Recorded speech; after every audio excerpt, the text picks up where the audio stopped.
Mbukeli Isililo kuhle TV sakubingelela kanti siyacela ukuthi uncofoze subscribe button uma ngakazi ukwenze noma wabe uyaqala ungena YouTube channel yethu ukuze sikwethulele zonke ezingenayo. Kanze kwethu sonke siyazi sithi isiZulu alishoni lingenazo inkinga zalo. Kanti ezingenayo zithi sekube muncu kubathandi bebhola, abalandeli bamaZulu kanye neqembu lamaZulu.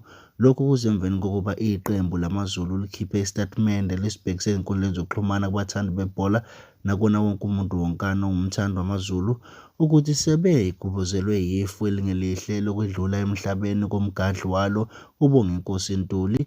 Lo mgadli wamaZulu udlule emhlabeni ngemva kokugula isikhashana esincane waphuthunyiswa esibhedlela, kanti ngokwestatimende kube sekuphinde kuveza ukuthi lo mgadli ubebhekene nesifo somdlavuza.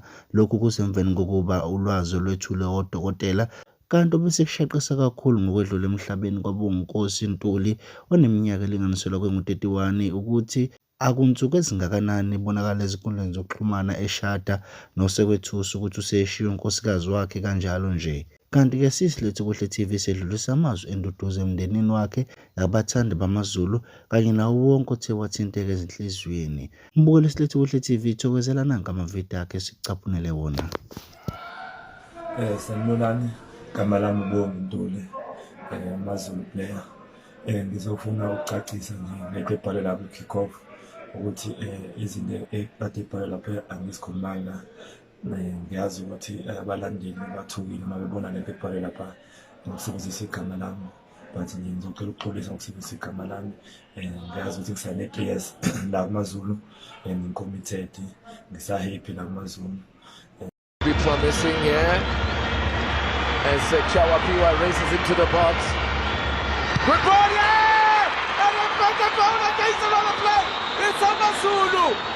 I say against another play, but they've actually kept things positive. I've said they've looked dangerous on the break, and guess who gets the goal?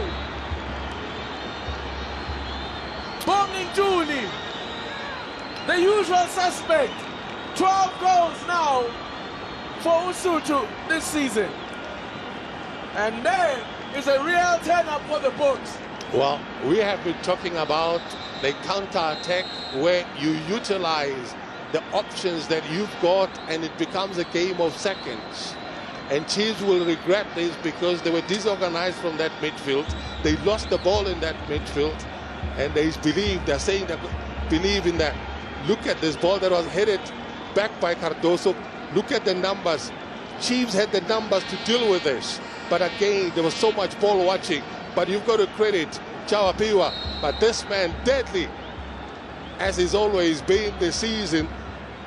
And the goal scorer, of course, for AMAZULU, it's an easy tap. But against the man that won the ball earlier on, played it into the midfield. And AMAZULU won it and played to the left-hand side and drilled it back. Cardoso was still the man.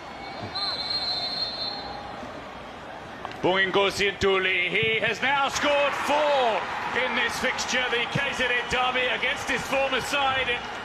He has scored again. It's 2-2 into the closing stages of this.